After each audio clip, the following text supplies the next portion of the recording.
Right, let's talk about Endgame, the new book by Omid Scobie. That name might not be familiar to you. He's the author of Finding Freedom, which was a hagiography of Harry and Meghan's exit from the royal family. Just to fill you in on Omid, I mean, I used to work with him because I covered the royal beat for many, many years. He used to come on royal tours. Hey everyone, welcome back. Today I'm diving into the latest royal controversy that's got everyone talking. Tom Bower isn't holding back, accusing Meghan Markle of secretly orchestrating Omid Scobie's new book Endgame. If you thought the royal drama was over, think again. Before I get into the details, make sure to hit that subscribe button and turn on notifications so you never miss an update. Ask me how I broke my stories. Used to tell him, share a bit of my wisdom, and now he is basically in the habit of turning over the royal family in any way he can, seemingly on behalf of the Sussexes, although they insist that they don't brief him at all and that they have no contact with him and they couldn't possibly comment on some of the allegations in this book, which include that Harry is willing to forget the royal row, but Meghan refuses, that Meghan ran Scobie when he was being harassed online. They're not friends, but she did manage to call him when she noticed he was getting some grief on social media. Princess Anne was apparently behind the eviction of the couple from Frogmore. Meghan and Kate were encouraged to dress like Diana. Kate's scared to do anything other than photo ops. Also takes aim at the king, as we would imagine. He's often envious of his son's popularity, said to have used Harry's teenage drug troubles to improve his own image. The king called Harry a fool to do the Netflix series. Probably most people agree with that. William is hot-headed. He's a company man, increasingly willing to allow the palace to deploy dirty tricks. Both him and the princess are said to have found the lampooning of Harry and Meghan on South Park as hilarious. They probably weren't alone there. Let's bring Tom Bower into the conversation. He's a journalist, author and royal biographer. Tom, what do you make of Endgame so far? Well, I think it's a rather risible and worthless book written by a man who, we've got to remember, completely lied about his sources last time, or told inaccuracies. He suggested that he didn't have that much contact with the Sussexes, and then during a trial, Meghan's trial for privacy and breach of confidence and data protection, it was discovered that she had actually sent an email where she admitted knowing Omid and perhaps wanting to inform some of Finding Freedom. No, much more than that, Camilla. What happened was he signed a statement saying it was the truth for the trial against the Mail on Sunday, saying he had no contact whatsoever and no briefing whatsoever from the Sussexes. And we know that the Sussexes spokesman, Jason Knauf, sat for 2 hours with Emma Scobie, reading him the briefing notes that Meghan herself had written. Now, let's dive in. So, what is Endgame really about? Omid Scobie's book has been making waves with explosive claims about the royal family. From King Charles allegedly calling Harry a liability, suggestions that William mocked the Sussexes after the South Park parody. This book is packed with drama. But here's the kicker. Bower suggests that this isn't just a book about the royals. It's a carefully crafted PR attack with Meghan Markle pulling the strings. And honestly, when you start connecting the dots, it starts to make a lot of sense.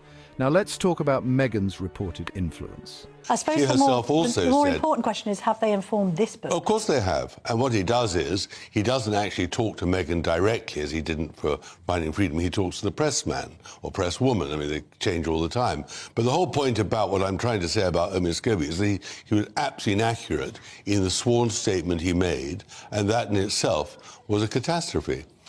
Because it, in the end, went against the Mail on Sunday. But the point about the current book is this, that Omid Scobie clearly has nothing new to say. All he's got is silly stories like King Charles irons his shoelaces. Well, who doesn't? Let's be honest. Come on, we've all been there. But it's worse than that. I do find his attack on Kate really gratuitous, but of course that is very much Meghan speaking. Well, it's basically depicting Kate as a Stepford wife that doesn't have much use of... And she's a wonderful woman. She's doing a terrific job. And the point about him, he's looking for headlines, and us sitting here is giving him headlines. But really, he's an incorrigible rascal who's getting away with it. Scobie brands the institution of monarchy tone-deaf, racist and financially reckless. Although a review has commented, this is quite interesting, Harry and Meghan emerged glowing with goodness like extras from a Ready Brek ad. The Independent gave it 3 out of 5 stars and said that Scobie was unfailingly sympathetic to the Sussexes. He does not hold them accountable for anything. This is the problem. Where's the accountability? Is it everybody else's fault, or might the couple have at times been at fault? But it's not the trouble. The point is he is their spokesman. That's why we know. Unofficial? Well, quite official, because we know... Unpaid, apart from the proceeds of the book. Well, of course, but we know that from Finding Freedom, the statement he signed, which was untrue, inaccurate, whatever you want to call it.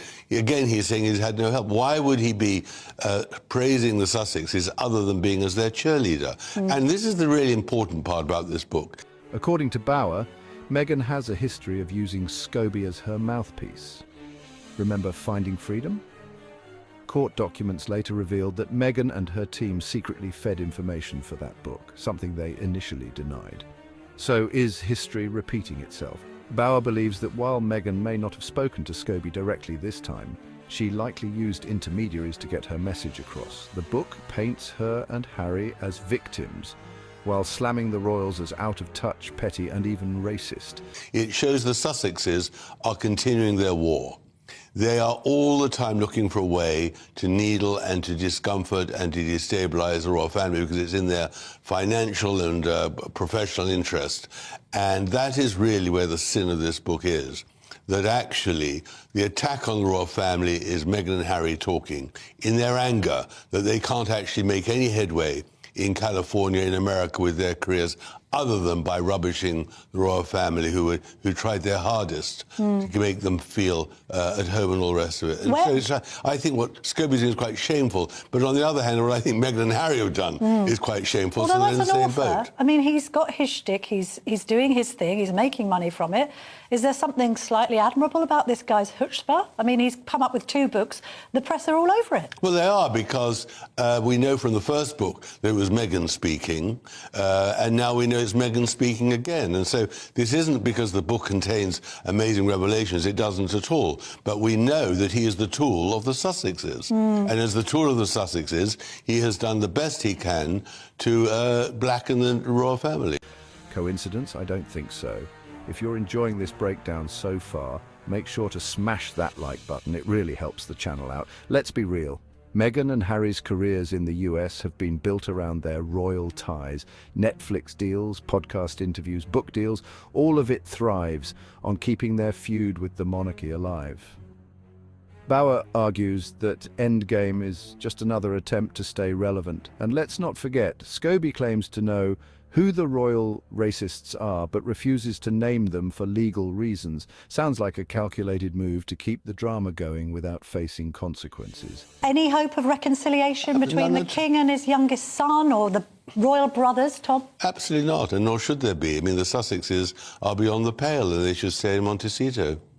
Doesn't particularly help the king's image, though, to be estranged from his son, and indeed his grandchildren. Scobie isn't going to write the 3rd book. I mean, he's busted it now. He's said all he can. Do you reckon? Absolutely. Well, he's got nothing more. He's got nothing new to say in this book. Might Meghan write a book? I mean, yes. Interestingly, Scobie's boasting about knowing who the so-called royal racists are, plural, but he won't name them for legal reasons. Isn't the biggest danger that Meghan pens her own autobiography, blows the whole thing to pieces? Well, I described in my own book on Meghan who the 2 people were, and there's no legal reason why he can't reveal it. It's just that he's too scared to do it. But the truth is in my book about that. But I do believe that Meghan is writing her book. Right. I do believe that will eventually come out. That's how that will be their meal ticket when the Netflix money goes. And that'll be a huge sensation, because Meghan has, what she says will be damning of the royal family, very difficult. And that's why I've always felt that King Charles and the Cambridges have not handled this properly. They should be much more on the front foot. They should actually condemn the lies and the rest that are put out in these sort of books. At this point, it's clear. Meghan and Harry don't just want distance from the royal family, they want to control the narrative.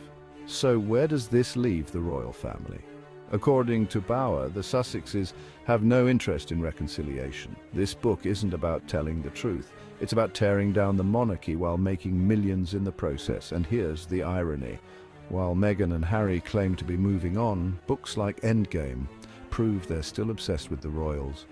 Meanwhile, the palace has remained mostly silent, refusing to engage in the drama. But should they stay silent? Or should they finally push back? Let me know what you think in the comments below. At the end of the day, Endgame isn't just a book. It's a strategic move in a long-running battle between the Sussexes and the royal family. Whether you believe Tom Bauer or not, One thing is clear, this story isn't going away anytime soon. If you enjoyed this video, don't forget to like, share, and subscribe for more royal updates and deep dives. Thanks for watching, and I'll see you in the next one.